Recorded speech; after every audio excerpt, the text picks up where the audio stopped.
का 15 पढ़ो। त्यानंतर त्याचे 19 ते 15 वाचे. 19 का आधी 19 त्याचं 15. 19 का 15. 19 ते 15. एखाद्याने काही गुन्हा किंवा अन्याय केला आणि त्याने केलेल्या त्या अपराधांबद्दल त्याच्याविरुद्ध एकच साक्षीदार पुढे आला तर चालणार नाही. 2 किंवा 3 साक्षीदारांच्या साक्षीनेच कोणताही आरोप साबित व्हावा. काय काय फिर से पढ़ो.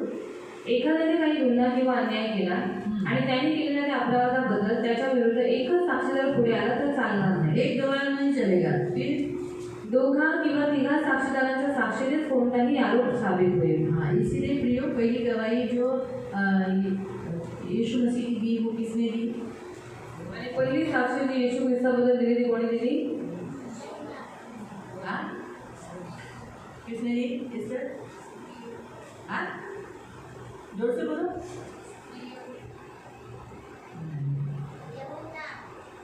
हाँ? कौन बोला? कौन यमुना? हाँ? नहीं. बपतिस्मा देने वाले ने गवाही दी. किसने गवाही दी? बपतिस्मा देने वाले. इसने यमुना आगे चाहिए था बपतिस्मा देने वाला. आणि योहान म्हणाला पुढे पाहिजे तर बपतिस्मा देणार. बपतिस्मा देने वाले ने सबसे पहले गवाही यीशु मसीह की दी. आणि योहान बपतिस्मा देणाऱ्याने सर्वात पहिले साक्ष दिली प्रभू येशू ख्रिस्ताबद्दल. इंसानों में. माणसांमध्ये. और उसके पहले सबसे पहली गवाही दी परमेश्वर ने. आणि त्याचा सर्वात पहिले साक्ष दिली देवाने. परमेश्वर ने स्वर्ग से गवाही दी. क्या कहा? यह मेरा प्रिय पुत्र है जिससे मैं प्रसन्न हूँ. आणि देवाने पहिली साक्ष दिली की हा माझा प्रिय पुत्र आहे ज्याच्यावरती मी अत्यंत प्रसन्न तो आहे. ये पहली गवाही किसने दी? स्वयं परमेश्वर ने, जो स्वर्ग से बोलकर सारे लोग सुन रहे थे स्वर्ग से. आणि ही पहिली साक्ष देवाने दिली आणि स्वर्गामध्ये जेवढी लोक होते ते सगळेजण ऐकत होते आणि पृथ्वीवरचे. मनुष्य में सबसे पहले गवाही दी यूहन्ना ने. कहा यह मेमना है जगत का पाप उठाने वाला, इसी के पीछे चलो. आणि माणसांमध्ये सर्वात पहिली साक्ष योहान बपतिस्मा देणाऱ्याने दिली की हा कोकरा आहे जो सगळ्यांचं पाप हरण करणार आहे. है ना. और उसके बाद त्याच्यानंतर ये गवाही किसने दी? यूहन्ना ने दी. आणि ही साक्ष योहानाने तो दिली. इसीलिए किसी एक की गवाही नहीं, 2-3 जनों ने यहाँ यीशु मसीह के बारे में गवाही दी. स्वयं परमेश्वर ने दी. आणि एकाने नाही तर 2-3 जणांनी साक्ष दिलेली आहे आणि स्वतः देवाने सुद्धा. लेकिन प्रियो यीशु मसीह उनकी गवाही पर, किसी इंसान की गवाही पर भरोसा नहीं करता. पण प्रभू येशू ख्रिस्त माणसांच्या साक्षीवरती विश्वास नाही वो ठेवत. कहता है, तो म्हणतो यूहन्ना अध्याय 8, योहान 8, जॉन चैप्टर 8, योहान अध्याय 8, जॉन योहान चैप्टर 8 अध्याय 8 उसका 12 से पढ़ेंगे. तसं 12 पासून वाचूया. 17वां वचन है लेकिन आप 12 से पढ़ें. पुढे येशू पुन्हा त्यांना म्हणाला, मी जगाचा प्रकाश आहे. जो मला अनुसरतो तो अंधारात चालणारच नाही, तर त्याच्याजवळ जीवनाचा प्रकाश राहील. यीशु मसीह ने अपने विषय पर कहा. अब ये विषय पर कहा, देखो फरीसियों ने क्या कहा. यावर फरीसी त्याला म्हणाले, तुम्ही स्वतः विषयी साक्ष देता, तुमची साक्ष खरी तुम नाही. अपने बारे में खुद गवाही देते हो, ऐसे नहीं कोई और तुम्हारी गवाही देनी चाहिए. फिर आगे येशूने त्यांना उत्तर दिले, मी स्वतः विषयी साक्ष दिली तरी माझी साक्ष खरी आहे. अगर मैं मेरे बारे में भी कहता हूँ तो मेरी गवाही सच्ची है, मुझसे बढ़कर कोई और नहीं है. लेकिन फिर भी वो कहता है, कारण मी कुठून आलो व कोठे जातो हे मला ठाऊक आहे. मी कुठून येतो व कोठे जातो हे तुम्हाला ठाऊक नाही. तुम्ही देहबुद्धीने न्याय करता, मी कोणाचा न्याय करत नाही. आणि जरी मी कोणाचा न्याय केला तरी माझा न्याय खरा आहे, कारण मी एकटा नाही तर मी आहे व ज्याने मला पाठवले तोही आहे. तुमच्या नियमशास्त्रात असे लिहिले आहे की दोघा मनुष्यांची साक्ष खरी आहे. क्या लिखा है? नियम शास्त्र में क्या लिखा है? 2 जनों की गवाही, जब 2 व्यक्ति एक ही बात पर बोलते हैं मतलब वो गवाही मान ली जानी चाहिए. सही है. फिर आगे मी स्वतःविषयी साक्ष देणार आहे आणि ज्या पित्याने मला पाठवले तोही माझ्याविषयी साक्ष देतो. क्या लिखा है? मैं तो गवाही दे रहा हूँ लेकिन मेरे बारे में गवाही ऑलरेडी किसने दी है? पिता ने दी है. आपको समझा? तो इसीलिए प्रियो ये जो रेवलेशन में जो हम देखे हैं, यूहन्ना कहता है कि मैं गवाही देता हूँ. क्या गवाही देता हूँ? कि जिसने मुझसे कहा मैं शीघ्र आने वाला हूँ. आणि प्रकटीकरणमध्ये योहान साक्ष देत आहे आणि तो म्हणतो की तो मला म्हणाला की मी लवकरच येणार आहे. तो जिसके विषय पर वो गवाही दे रहा है वो यीशु आने वाला है. आणि ज्याच्याविषयी तू साक्ष देतोय तो येशू लवकरच येणार आहे. सबसे पहला बात मैं आपको बताती हूँ, यीशु आने वाला है, ये बात यीशु मसीह ने कहा. आणि सर्वात पहिली गोष्ट की येशू येणार आहे, ही गोष्ट सर्वात पहिली प्रभू येशू म्हणाला. यीशु आने वाला है. येशू येणार तो आहे. इसकी पहली गवाही किसने दी? आणि याची पहिली साक्ष कोणी दिली? यीशु ने अपने बारे में कहा मैं आने वाला हूँ, आणि येशू म्हणाला की मी येणार आहे. लेकिन इसके विषय पर सबसे पहले किसने कहा? आणि या बाबतीमध्ये सर्वात पहिले कोण म्हणाला?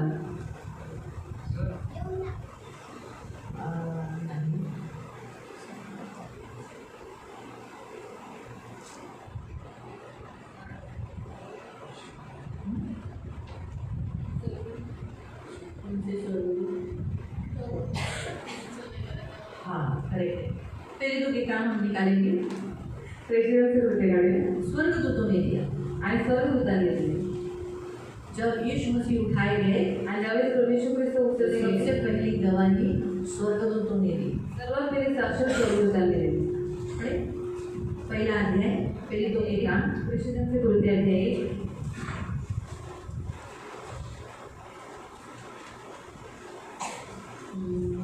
उसका क्या रहा? त्याचा अर्थ. ते म्हणाले, अहो गालिलीकरांनो, तुम्ही आकाशाकडे का पाहत उभे राहिलात? हा जो येशू तुमच्यापासून वर आकाशात घेतला गेला आहे, तोच तुम्ही त्याला जसे आकाशात जाताना पाहिले तसाच तो येईल. तसाच तो येईल. कसा येईल? आकाशातून. पहले कैसे आया? हाँ, माँ के गर्भ से आया. सही है? तब किसी को मालूम पड़ा क्या? किसी को मालूम नहीं पड़ा. अब वो कैसे आने वाला है? आकाश. वो गया कहाँ से?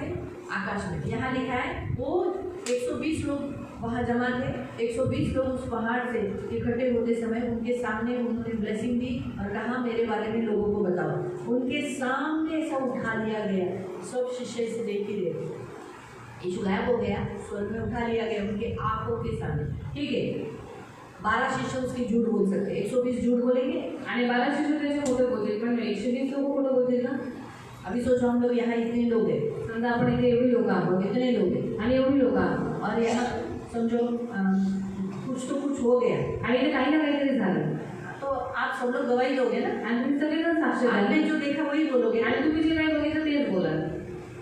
सही है. तो याद रखो अगर आपके बोलने में और मेरे बोलने में फर्क आएगा यानी वो क्या हो जाता है? डिफरेंस होता है. वो गवाही नहीं मानी जाती. आणि तुमच्या बोलण्यामध्ये माझ्या बोलण्यामध्ये फरक होतो तर मग त्याला साक्ष नाही म्हणते सर.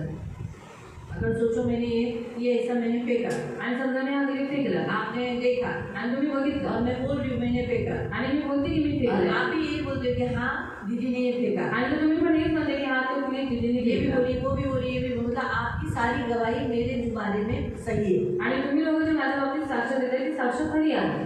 तो वैसे ही यो याद रखो यीशु मसीह के बारे में, जन्म के बारे में यीशु स्वर्गदूतों ने कहा और जी उठने के बारे में भी स्वर्गदूतों ने कहा. और जब वो ऊपर गया तो आने वाला है. कैसे आने वाला है? जैसे आकाश में बादलों पर आने वाला है. यीशु मसीह हमारा चुपके से नहीं आएगा. अभी चुप चुपके नहीं आएगा. आणि आता प्रभू येशू ख्रिस्त लपून छपून नाही येणार अब वो खुलेआम आएगा. आणि आता तो उघडपणे वही येईल फूकी जाएगी आणि गला वाजवला जाईल लोग सब डर जाएंगे. आणि सगळे घाबरतील. आओ हम उस वचन को भी पढ़ लेंगे. हे आपण ते वचन सुद्धा वाचू. हम पढ़ेंगे लूक अध्याय 21. देखो जब यीशु मसीह आए, जब बालक बनकर आए, आणि ज्यावेळेस येशू ख्रिस्त मूल म्हणून जन्माला आले हाँ उस समय बड़ा ही आनंद था. त्यावेळेस खूप मोठा आनंद झाला बहुत होता खुशी था. आणि खूप आनंद होता स्वर्गदूत आनंद मना रहे आणि थे, देवदूत आनंद करत नाच होते, रहे थे नाचत होते यीशु के जन्म के कारण, येशूच्या जन्माविषयी यीशु आने के कारण. आणि येशू आल्यामुळे. लेकिन अब यीशु जब आएगा आणि आता ज्यावेळेस येशू येईल अब प्रियो पृथ्वी पर क्या होगा? आणि आता पृथ्वीवरती काय होईल? हम पढ़ेंगे लूक अध्याय 21. लुका अध्याय 21. लूक लुका अध्याय 21 और उसका 25 पहले पढ़े. त्याचं पहिले 25 वाचलं. तेव्हा सूर्य चंद्र व तारे ह्या चिन्हे घडून येतील आणि पृथ्वी क्या लिखा है? सूरज चांद तारों में चिन्ह दिखाई देगा. तो मतलब सबसे पहला यीशु बादलों पर आते समय आकाश में साइन होगा. क्या साइन होगा? क्या चिन्ह होगा? वो चिन्ह ये होगा सूरज चांद तारे चिन्ह दिखाएंगे. सूरज काला पड़ जाएगा, सूर्य काळा होऊन जाईल, चांद लघु हो जाएगा, चंद्र आहे रक्तसारखा होईल तारे गिर जाएंगे आणि तारे पडतील. फिर ये जो आकाश है आणि हे जे आकाश आहे लपेटा जाएगा. आणि त्याचं लपेट घुमळलं जाईल. जैसे हम पेपर कैसे घड़ी डालते हैं, आणि पेपराची कशी घडी घालतो हम लोग चोर पुलिस खेलते समय नहीं क्या घड़ी डालते हैं, आणि तो पोलीस खेळताना आपण गेलाय कागदाच्या घड्या घालतो. खेलते हैं ना. तो उस समय पेपर की घड़ी कैसे डालते हैं? वैसे आकाश लपेटा जाएगा। आणि तसंच आकाशाला गुंडाळलं जाईल। इसीलिए ये क्रिया होते समय लोग मतलब सबको दिखाई देगा। आणि ही क्रिया होत असताना सगळ्यांना दिसून येईल। दिखाई देगा ना, आकाश तो सभी लोग देख सकते हैं। जब वो लोग देखेंगे अरे हो गया अंधार हो गया, मतलब सूर्य अंधकार हो गया, मतलब सूर्य पृथ्वी क्या हो गई, अंधेरी हो गई। आणि अभी दूसरा प्रकाश देने वाला कौन सा ये है, चांद, वो भी लघु हो गया, यानी अंधेरा और लाल लाल लाल लाल सब हो गए। फिर तारे नहीं जो शाइनिंग देते हैं रास्ते दिखाते वो नहीं, यानी सब पृथ्वी पर रहने वाले सब लोग पहले ये चिन्ह देखेंगे यीशु बादलों पर आने से पहले। फिर पृथ्वीवर समुद्र व लाटा यांच्या गर्जनेने राष्ट्रे घाबरी होऊन पेचात पडते। हाँ, क्या लिखा है, पृथ्वी के देश देश के लोगों को संकट होगा। कौन सा संकट, यहाँ लिखा है कि समुद्र गरजने लगेगा। ये जो समुद्र हमें दिखता है गरजेगा, जोर से बाहर आएगा, वो क्या हाल होगा। समुद्र जब गरजेगा उसकी लहरें उमड़ेगी। क्या लिखा, देखो लिखा है लहरों के कोलाहल से घबरा जाएंगे। ऐसे लिखा है ना, लहरों के कोलाहल से, लहरें उड़ेगी, लहरों का आवाज होगा। एक तो आकाश का ऐसा देखने के बाद लोगों का हवा टाइप हुआ होगा, और उसमें ये पृथ्वी पर भी ऐसा हो रहा है, उसमें और भी उनकी शक्ती चली गई। फिर 26 भयानी व जगावर कोसळणाऱ्या अरिष्टांची धास्ती घेतल्यामुळे माणसे मरणोन्मुख होतील। हाँ, क्या लिखा है, भय आ जाएगा, लोग डरने लगेंगे। ऐसा कभी उन्होंने जिंदगी में देखा है क्या, अभी तक कभी हुआ है? इसके कारण लोग डरेंगे। सारा एक छोटी सी बिजली आती तो लोग डरते हैं, डरते जैसे बच गया तो क्या हो जाता है, लोग डर जाते हैं ना। सब अपने रूम में फिर छाया भी रख दो, खुले में कोई खड़ा नहीं रहता, कोई खुले में नहीं रहता। सच है, एक छोटी सी बिजली को अगर लोग डर रहे हैं, लहान से वेगळे लोक नहीं डरना चाहिए बाबा, मैं तो बोलती हूँ डरना चाहिए। क्यों डरना चाहिए, गिर गई तो मर गए ना, जर वीज पडली तर माणूस मरून पावडर बन जाते, काले फुलफुले बन जाते आणि पावडर होऊन जातात, काळे पडून जातात। तो इसलिए लोग डरना ही चाहिए, डरना ही चाहिए, घाबरलंच पाहिजे। इसको सोचो, ऐसा होते हुए और इधर समुद्र भी गरज रहा है तो क्या होगा इंसान का हाल, इंसान कितने डर जाएंगे, घबरा जाएंगे, बाप रे, है ना। फिर लिखा है कि संसार पर आने वाली घटनाओं की वो देखते हुए उनका जी नहीं रहेगा, प्राण निकलने को लगेगा, है ना। आकाश की शक्तियाँ हिलाई जाएगी।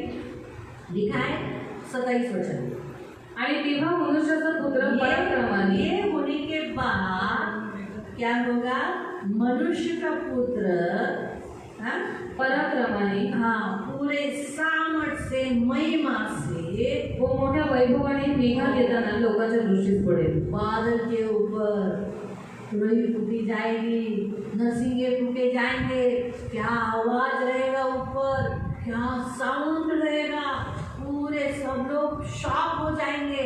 ऐसे साइलेंट में नहीं आएगा, ऊपर जब बजेगा पूरी पृथ्वी सुनेगी, तुरही साउंड, नरसिंगों का शब्द, और ऐसा एक ही नहीं रहेगा, बहुत नरसिंगे फूके जाएंगे आणि खूप रणशिंगे फुकले जाते, बहुत सारे, खूप सारे, सब देख लेंगे, सगळे लोक देतील। हाँ, तो एकदम सामर्थ के द्वारा आणि सामर्थ्याच्या द्वारे हमारा यीशु आएगा, आणि आपला प्रभू येशू ख्रिस्त सामर्थ्य से आएगा, सामर्थ्याने येईल, वैभव के साथ, आणि वैभवासकट, महिमा के साथ, आणि स्वतःच्या गौरवासकट। जिस यीशु के पीछे हमने प्रियो वो चुपके से अभी नहीं आएगा। आणि आता ज्या येशूच्या मागे आपण चालतोय तो लपून नाही येणार। अभी हमारे लिए प्रभु क्या कहता है, आणि आता प्रभू येशू आपल्यासाठी काय म्हणतो? 28 वचन, या गोष्टीने आनंद होऊ लागेल तेव्हा सरळ उभे राहा आणि आपली डोकी वर अगर करा। आप उस समय पृथ्वी पे हो तो सीधे खड़े रहो और क्या करो, आपली डोकी वर करा, सिर ऊंचे करो, कारण तुमचा मुक्ती समय जवळ आला।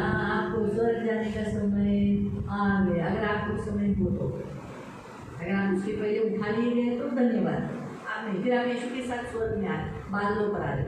यही सबसे बड़ा फर्क है। जो लोग पवित्र आत्मा उठा लिया गया, आणि पवित्र आत्मा उचलला गेला, हाँ, उस समय जो लोग उठा लिए गए आणि त्यावेळी जे लोक उचलले गेले वो लोग यीशु मसीह के साथ यहाँ यीशु मसीह के साथ आएंगे बादलों में। आणि त्यावेळेस ती लोक प्रभू येशू ख्रिस्ताबरोबर मेघावर होऊन येते। जो लोग उठाए नहीं गए, म्हणजे उचलले नाही गेले, जो मैं उठाए नहीं समजा गए, मी उचलले नाही गेले, मुझे 7 साल तो महाक्लेश से गुजरना ही पड़ेगा। आणि 7 वर्ष महाक्लेशातून मला जावं लागेल फिर 1000 साल भी जीना है। आणि मग 1000 वर्ष पण अगर जगायचे यीशु का 1000 साल मिलियन ईयर्स यहाँ पृथ्वी पर होगा ना, आणि 1000 वर्ष प्रभू यीशु ख्रिस्त या पृथ्वीवरती राज्य करेल उसके बाद मुझे ऊपर देखना है। आणि मग त्याच्यानंतर मला वर पाहायचं तो इस रीति से प्रियो याद रखो, आज प्रभु का वचन हमें कहता है हमारा यीशु आने वाला है। आणि आज प्रभू यीशुचं वचन आपल्याला म्हणते की आपला प्रभू यीशु येणार आहे। किती वर्षापासून ऐकतोय येणार आहे येणार आहे, आला नाही येणार हो। और आप बोल रहे होंगे कि कितने सालों से हम सुन रहे हैं कि प्रभु यीशु आने वाला है, पर ऐसा कुछ नहीं होगा, वो नहीं आएगा। वो आएगा, मतलब नक्की है, जरूर आएगा, तो नक्की है। वो आने के लिए विलंब इसलिए करता है ताकि बहुत से लोग अभी उद्धार पाना बाकी है। आणि तो यासाठी येण्यासाठी उशीर करतो कारण का अजूनही खूप साऱ्या लोकांचं कारण झालेलं नाही इस लूका अध्याय में कुछ रख दो, लूका अध्यायामध्ये काहीतरी ठेवा। पत्रस की पत्री में जाओ, पेत्राच्या पत्रात जा, सेकंड पत्री में, दुसरा पेत्रामध्ये, सेकंड पीटर, दुसरा पेत्र चैप्टर 3, अध्याय 3, सेकंड पीटर, दुसरा पेत्र,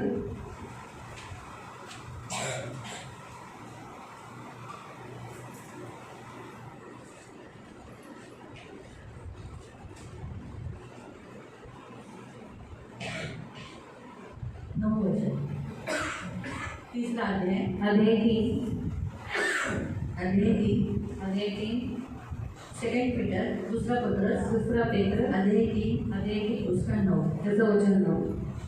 कित्येक लोक ज्याला विलंब म्हणून म्हणतात, हाँ वो तो बोलते हैं अरे प्रभु बहुत टाइम है और आने के लिए, बहुत टाइम है, सब बोलते हैं ना, बहुत लोग बोलते हैं ना। वो लोग, वो कौन से लोग बोलते हैं? हाँ कौन से? हाँ जो अभी तक चेंज नहीं हुए, जो पापों में है, जो ऐसे लगते हैं संसार में है, वो कैसे लगता है बहुत टाइम है यीशु का, बहुत टाइम है। नहीं मैं आपको साइन बता दूँ, यीशु के आने का टाइम एकदम नज़दीक है। तो पहले हम इस वचन को पढ़ लेंगे, फिर तसा विलंब प्रभू आपल्या वचनाविषयी करत नाही, अपने वचन के विषय में वो कभी देर नहीं करता, तर तो तुमचे धीराने सहन करतो। वो आपको सह रहा है। कोणाचा नाश व्हावा अशी त्याची इच्छा नाही, तर सर्वांनी पश्चाताप करावा अशी आहे। हम में से अभी भी कोई तैयार नहीं है स्वर्ग जाने के लिए। अभी भी हम बहुत लोग पापों में, कमजोरों में फंसे हुए हैं, इसलिए हम पश्चाताप के लिए, मन फिराव के लिए प्रभु ने टाइमिंग दिया है हमें भी और संसार के कुछ लोगों को, कि लोग परिवर्तन करें, मन फिराए, प्रभु के पास आए। इसलिए प्रभु क्या किया है, उनको टाइम दिया है। आज भी यीशु आ सकता है आणि आजही येशू येऊ शकतो, कभी भी आ सकता है, कधीही येऊ शकतो, कभी भी। कधी मैं ऐसा बोल नहीं सकती कि आज नहीं आएगा, अभी टाइम नहीं बोलता, नहीं, कभी भी आ सकता है। आणि प्रभू येशू कधीही येऊ शकतो। लेकिन प्रभु विलंब क्यों कर रहा है, पण नेमका उशीर लावतो टाइम क्यों दे रहा है? आणि का तो वेळ देतो? इसलिए दे रहा है ताकि हम मन फिराए, पश्चाताप करें, चेंज हो जाए, अच्छा जीवन मसीह के लिए जिए। आणि यासाठी की आपण मन फिरवावं, पश्चाताप करावं आणि चांगलं जीवन ख्रिस्तासाठी जगावं। आगे लिखा है 10 वचन में, पुढे दिलेल्या 10व्या वचनामध्ये, तरी रात्री चोर येतो तसा प्रभूचा दिवस येईल। हाँ उन लोगों के लिए, मेरे जैसे मसीह लोगों के लिए प्रभु चोर के समान आएगा। वो चोर नहीं है, लेकिन चोर के समान मतलब कैसा? चोर बता के आता है क्या, हेलो हेलो हेलो आज मैं आपकी घर चोरी करने आ रहा हूँ, ऐसा बोल के आता है? नहीं, आपको तो मालूम भी नहीं रहता है। बहुत लोगों को घर में चोरी होती है, मालूम भी नहीं रहता कि उनके घर में चोर है। चोर आके कभी बंद घर, लोग, बहुत से लोग गाँव जाते हैं, घर बंद करके चले जाते हैं, फिर लोगों को मालूम, चोर लोग कैसे आना, ये लोग गाँव गए, फिर वो घर फोड़ते हैं और फिर घर फोड़ के घर का सामान चोरी करते हैं। अंदर जो उनको मिलेगा, कपड़े भी बेचते हैं, अच्छे साड़ियाँ वड़ियाँ दिखाई तो वो भी बेच देते, 100 रुपये में, 200 रुपये में बेच देते, घर का कबाड़ सामान लेके जाते। चोर है ना, चोर को क्या है, उसको कोई भी माल मिले, उसको सिर्फ पैसों से मतलब मेहनत नहीं करना चाहते, चोर है, वो कष्ट नहीं करना। इसीलिए कभी भी मसीहों किधर भी जाओ, अपने घर को चौकटों पर अलग को तेल लगा के प्रेयर करके प्रभु के हाथ में रहना, घर में कभी चोर नहीं आएगा। किधर भी आप बाहर निकलते समय आप जब ताला मार के निकलते हो तो बोलना, प्रभु ये घर का मालक तू है, तेरे दिव्य दूतों का पहरा रखना, कोई बुराई इस दरवाजे के निकट नहीं आने देना। बाइबल में लिखा है, कोई बुराई, कोई दुख तेरे डेरे के निकट। तो प्रभु ये घर तेरे हाथ में देना, मैं जा रहा हूँ, वापस सुरक्षित देना, तब तक ये घर संभालना, कोई चोर नहीं आएगा। चोर आएगा तो मैं अंदर हो गया, उठे दरवाजा दिखेगा नहीं, बावला बनेगा। बावला मतलब होता है ना, बावला ने इधर ही ताला है, लेकिन उसको भी कुछ होगा नहीं, कुछ समझता नहीं, ऐसा हो जाएगा, उसको बोलते बावला, ऐसा कर देता है। इसलिए कभी भी घर से बाहर निकलते समय, गांव में जाते समय अपने घर को पैर करके जाना। तो प्रभु आपके घर, प्रभु आपकी रक्षा करता है, आपके घर की भी रक्षा करता है। इसलिए कभी प्रभु चोर आने नहीं देगा कोई भी घर में। हालेलुया। तो इसीलिए चोर जैसे बता के नहीं आता, वैसा यीशु बता के नहीं है। आणि चोर जसं सांगून येत नाही तसं प्रभू येशू सांगून नाही येणार. अचानक है, तो अचानक ऐसे येईल. सोचते हुए नहीं। विचारही करत तो नसतात. इसलिए जो लोग मसीह में तैयार नहीं है, अंत्यख्रिस्तात तयार नाहीये, उनके लिए यीशु चोर के साथ। त्यांच्यासाठी प्रभू येशू चोरासारखा आहे. क्या हम तो बोलेंगे प्रभु आज आ, हमको तो आज भी आएगा तो भी हम बोलेंगे हाँ प्रभु तू आज ये आम्हाला घेऊन जा।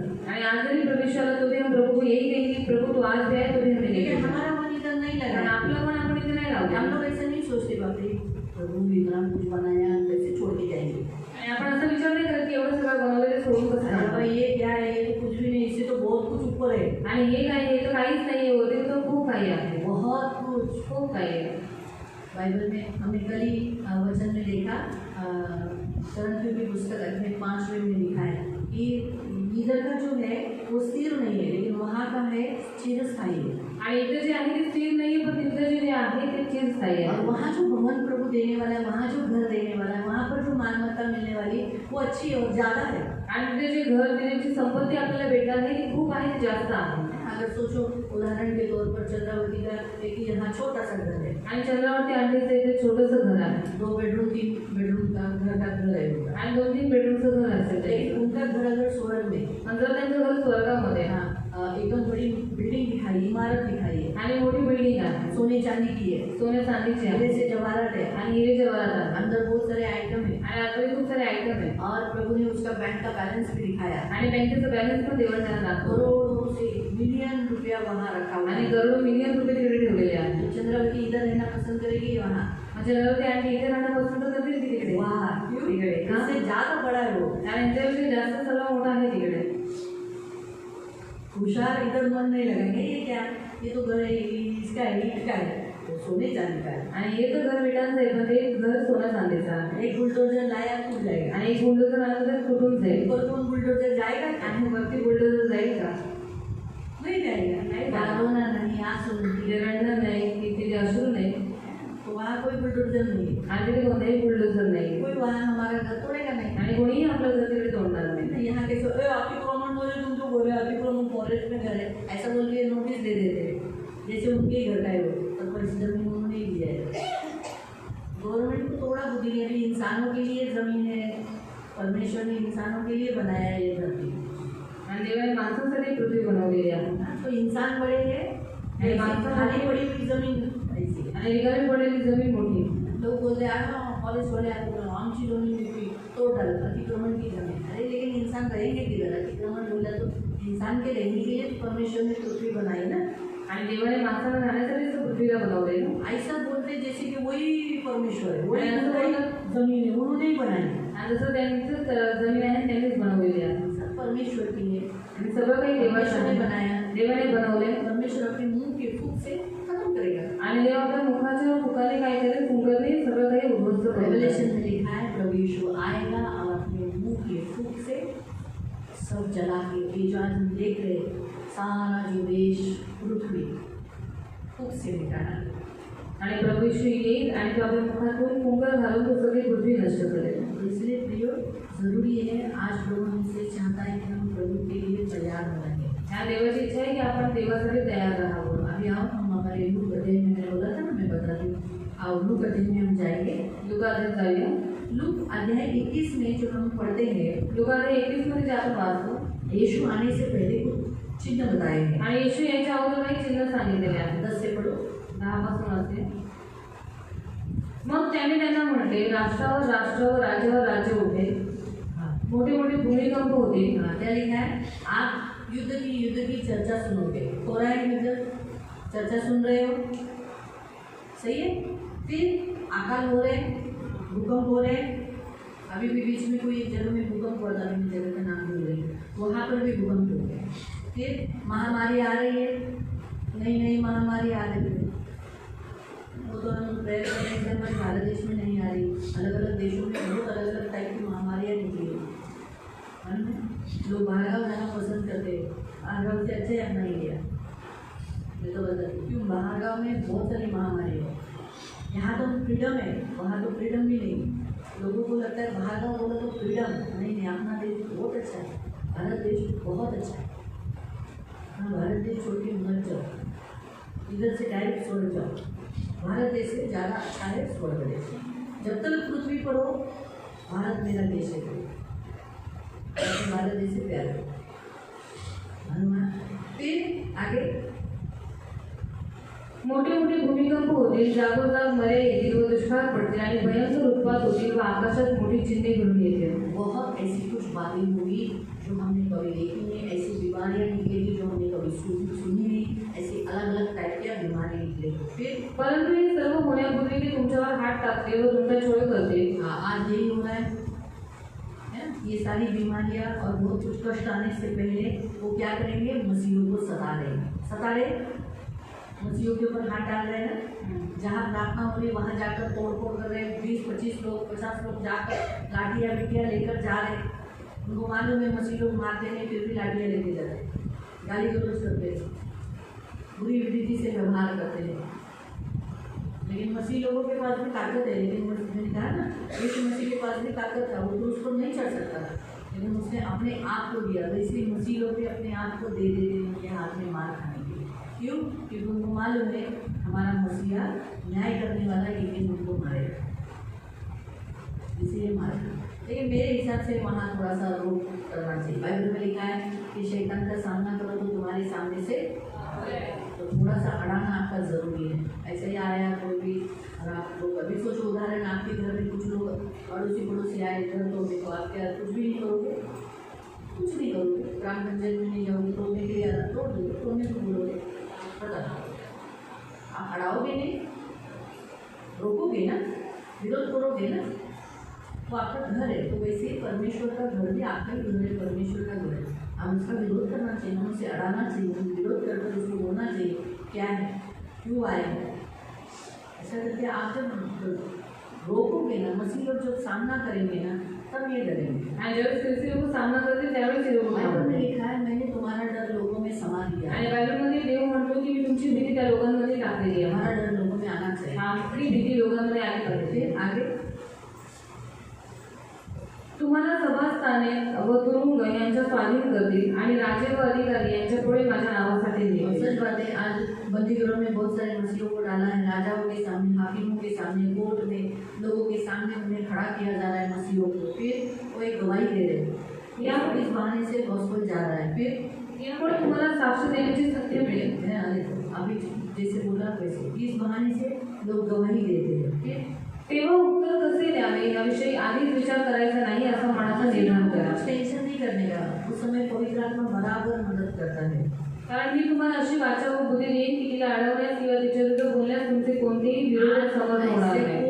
कोई भी व्यक्ति सामना नहीं कर सकता, ऐसे मसीह लोगों को बात करने की ताकत करो देगा, ऐसा ताकत करो देगा, बोलने का हिम्मत देगा। आगे आई बाप भाऊ बंधू नातलग मित्र हे देखील तुम्हाला धरून देतील। और ऐसा ही होगा। आज तुम्हारे घर के लोग, घर के कुटुंब के लोग, कोई लोग आगे जाके क्या करेंगे, मसीहों को पकड़वाएंगे, अपने लोगों को पकड़वाएंगे, ये तो आगे और भी बात ज़्यादा बढ़ेगा। इसलिए प्रियो, लेकिन याद रखो 17वें में लिखा है, आणि माझ्या नावामुळे सर्व तुमचा द्वेष करते, तरी तुमच्या डोक्याचा एका केसाचाही नाश होणार नाही। हाँ, बस तुम क्या करो, अपने धीरज धरकर प्रभु के लिए रुके रहो। तो इसलिए प्रियो, धीरज धरो। ऐसा संसार में ऐसी बातें सुनते हो तो दुख मत मानो, प्रेयर करो, प्रार्थना करो और प्रभु के लिए तैयार रहना, डरना मत। अगर कभी आपके एरिया में किसी किधर भी आपको लोग विरोध करेंगे मसीह के लिए, तो आप डरो मत, डटकर सामना करो, प्रभु के लिए खड़े रहो। तुमच्या एरियामध्ये कुठेही जर तुमचा विरोध केला गेला तर तुम्ही एकदम खंबीरपणे उभे राहा, तुम्ही त्यांना घाबरू नका। और प्रभु के लिए खड़े रहो, देवासाठी उभे राहा, प्रभु के लिए खड़े रहना, देवासाठी उभे राहा। याद रखो, प्रभु को कभी मत छोड़ना। लक्षण ठेवा, देवाला कधीही सोडू आपका नका। यीशु मेरा यीशु आने वाला है, तुमचा येशू माझा येशू येणार आहे, जरूर आएगा। तो नक्की येईल। वो आने तक हमें क्या क्या करना है, इस पृथ्वी पर जब तक वो हमें ऊपर नहीं देता तब तक हमें प्रभु के लिए जीना है। आणि जोपर्यंत तो आपल्याला स्वतःजवळ घेत नाही तोपर्यंत आपल्याला या पृथ्वीवरती देवासाठी जगायचं आहे. प्रभु के लिए खड़ा रहना है, देवासाठी उभं राहायचं देवाला आहे. इनकार कभी नहीं करना, देवाला कधीही नाकारायचं नाही यीशु को कभी इनकार नहीं करना। आणि देवाला कधीही तुम्ही नाकारू नका. प्रार्थना में मत जाओ ऐसा बोलने पर याद रखो, प्रार्थना बंद नहीं करना, आणि तुम्ही प्रार्थनेला नका जाऊ असं म्हटल्याच्या नंतर प्रार्थनेमध्ये येणं बंद करू प्रभु के नका. लिए खड़े रहो, देवासाठी उभे राहा, स्टैंड फर्म रहो, खंबीरपणे उभे राहा. आज आप पृथ्वी पर प्रभु के लिए खड़े रहोगे, आणि आज जर पृथ्वीवर तुम्ही देवासाठी उभे उसका राहिला इनकार नहीं करोगे, त्याला नाकारलं तो नाही स्वर्ग में यीशु मसीह तुम्हें इनकार नहीं तर करेगा। स्वर्गामध्ये प्रभू येशू ख्रिस्त तुम्हाला नाकारणार नाही. याद रखो, अगर पृथ्वी पर वो सिर्फ तुम्हें धमकाएंगे, तुमको मारेंगे, लेकिन तुम्हारे आत्मा को नरक डाल सकते हैं क्या? आणि पृथ्वीवरील लोक फक्त तुमच्या शरीराचा घात करतील पण तुमच्या आत्म्याला नरकात टाकू शकतात अगर का? परमेश्वर के पास इतना अधिकार है, यीशु मसीह के पास इतना अधिकार है कि वो अगर हमने उनका इनकार किया, यीशु मसीह का इनकार किया तो हमें नरक डाल सकता है। पण प्रभू येशू ख्रिस्ताजवळ अशी शक्ती आणि सामर्थ्य आहे की जर आपण प्रभू येशू ख्रिस्ताला नाकारलं तर आपल्या शरीराला आणि आत्म्याला दोघांनाही नाश करू शकतो. इसीलिए कभी मसीह का इनकार नहीं म्हणून करना। कधी कधी ख्रिस्ताला नाकारू अगर नका. कभी कहा कि तुम प्रार्थना के लिए नहीं जाओगे तो तुम बोला नहीं जाऊंगा, नहीं जाऊंगा, मत बोलना। आणि ज्यावेळेस जर तुम्हाला असं कोणी म्हटलं की प्रार्थनेला नाही जायचं तर तुम्ही मी नाही जाणार असं म्हणू नका. यीशु को इनकार करो, यीशु मेरा प्रभु नहीं, ऐसा बोलो, ऐसा नहीं बोलना। आणि येशूला नाकारा प्रभू येशू माझा देव नाही असं तुम्ही म्हणा असं म्हटल्याच्या नंतर कधीही म्हणू नका. याद रखो, किसी अन्य देवी देवताओं के नाम को लोग बोलेंगे बोलो, मत बोलना। आणि कोणत्याही अन्य देवदेवतांची नावं तुम्हाला घ्यायला सांगतील तरी सुद्धा तुम्ही बोलू नका. अक्सर लोग क्या होते हैं, अक्सर लोक काय होतात मृत्यू को डरते हैं, मृत्यूला घाबरतात. वो सोचते हैं मार डालेंगे हमको, आणि ती लोक विचार करतात की आम्हाला मारून हमको टाकते मारेंगे, आणि आम्हाला मार मार कर खत्म करेंगे, मारून बस संपवते. इतना ही करेंगे ना। बस एवढंच करते ना. और उनको क्या आता है, अजून त्याला येतच काय इससे बढ़कर उन्हें नहीं आता। त्याच्या विचार असं त्यांना काही येत उनके नाही. लिए मरना चलेगा, देवासाठी मरणच आले स्वर्ग तो जाएंगे, आणि स्वर्गातच जाऊ लेकिन मसीह का इनकार कभी मत कारण करना। ख्रिस्ताला कधीही नाकारणार आज नाही. वचन आपको यही कहता है, आज वचन तुम्हाला हेच प्रभु म्हणतं जल्दी आने वाला है, देव लवकर येणार आहे. इसलिए प्रभु के लिए तैयार हो जाओ। देवासाठी तयार व्हा. आप प्रभु के लिए खड़े रहो, तुम्ही देवासाठी उभे राहा. आप प्रभु के लिए खड़े रहोगे तो आगे की सुवचन में लिखा है, प्रभु यीशु का अनुग्रह पवित्र लोगों के साथ रहे। आणि जर तुम्ही देवामध्ये बनून राहिला तर 21व्या वचनामध्ये दिले की प्रभू येशू ख्रिस्ताची कृपा सर्व जणांबरोबर प्रभु असते. यीशु का अनुग्रह आप पर रहेगा, देवाची कृपा तुमच्यावर आहे. आपका प्रभु का प्रेम आप पर रहेगा, देवाची प्रीती तुमच्यावर वो आहे. आपको बचाए रखेगा, तुम्हाला वाचवून ठेवेल, आपको सुरक्षित ले तुम्हाला जाएगा। सुरक्षित ठेवेल.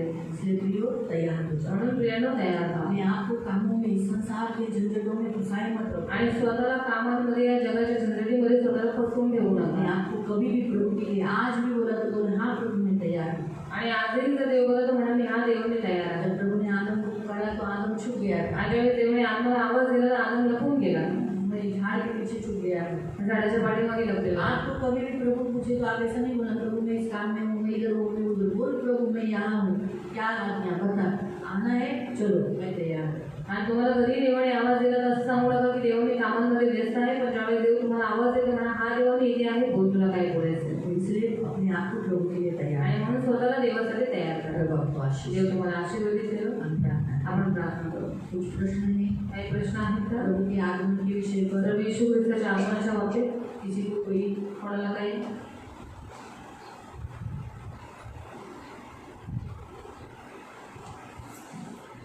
ठीक है, प्रार्थना करें। पवित्र पवित्र करुणा में प्रेमी पिता प्रभु यीशु के नाम से प्रभु हम आपके सामने आते हैं। हाँ प्रभु, पवित्र शास्त्र कहता है कि तू आने वाला है, प्रभु तू आने वाला है। जैसे मनुष्य के मुंह से, पहले स्वर्गदूतों के मुंह से गवाही दी गई कि यीशु आने वाला है, फिर बाद में मनुष्य के मुंह से, वो भी ऐसा मनुष्य नहीं कोई भी आलतू फालतू, पवित्र पिता तेरा प्रेमी, तेरा शिष्य, जो प्रिय शिष्य यूहन्ना ने गवाही दी कि तू आने वाला है। और प्रभु पवित्र पिता डॉक्यूमेंट भी बड़ा इम्पोर्टेंट होता है। आज बाइबल, परमेश्वर का पवित्र वचन आज गवाही दे रहा है कि तू आने वाला है। हाँ प्रभु तू आने वाला है, तू जल्दी आने वाला है, तू शीघ्र आने वाला है। और प्रभु आज के ज़माने में हम बहुत सारे चिन्ह देख रहे हैं, इसलिए प्रभु तू जल्दी आ। आज सियोन कलीसिया भी तुझसे कहती है, हे प्रभु यीशु तू जल्दी आ। हम चाहते हैं प्रभु तू आए। प्रभु दया रखना प्रभु, हमें कभी भी इस संसार के कामों में, झंझटों में फंसने नहीं देना। हमारा मन कभी खुमार या पापों में फंसने नहीं देना। जैसे तूने लूक अध्याय में कहा ना, लूक अध्याय 21 में कहा कि तुम्हारा मन खुमार, मतवालापन, जीवन की चिंताओं में सुस्त न पड़े और कोई फंदे में तुम न पड़ो। जैसे अचानक पृथ्वी पर जो आने वाला है तो वैसे तुम पर न पड़े। इसलिए प्रभु ने कहा कि मनुष्य के पुत्र के सामने खड़े रहने के तुम योग्य बनो और आने वाली घटनाओं से बचने के लिए तुम प्रार्थना करो। तो आज हम प्रार्थना करते इस संसार में आने वाली हर एक घटना से हमें बचा, इस संसार में आने वाली हर घटना से हमें बचा। यीशु नासरी के नाम से मेरे मान पवित्र पिता, इस पृथ्वी पर जो जो घटना घटने वाली है उसमें से हमें बचा और तेरे सामने खड़े रहने के हमें योग्य बना। ये मेरी बेनती, मेरी प्रार्थना है आज इस उपास प्रार्थना में हम पर दया कर प्रभु यीशु, ये मेरी विनती है। सभी को आपके हाथों में देती, करुणा दया मांगते, छेदा हुआ हाथ मांगते, आपके पंखों में सुरक्षित रखना। प्यार में तेरे सभी बंदों को प्रभु आत्मा से भरे रखना, कभी पीछे हटने नहीं देना, अंत तक आपके राज्य में बने रहने के लिए सहायता करना। इन सबकी सुनी लेना, इन सबकी रक्षा करना। अभी अपने अपने घर जा रहे हैं, उनकी रक्षा करना। शाम को दोनों भाव जो आपके हाथों में देते आपकी बढ़ती करना, यीशु के नाम से आमीन।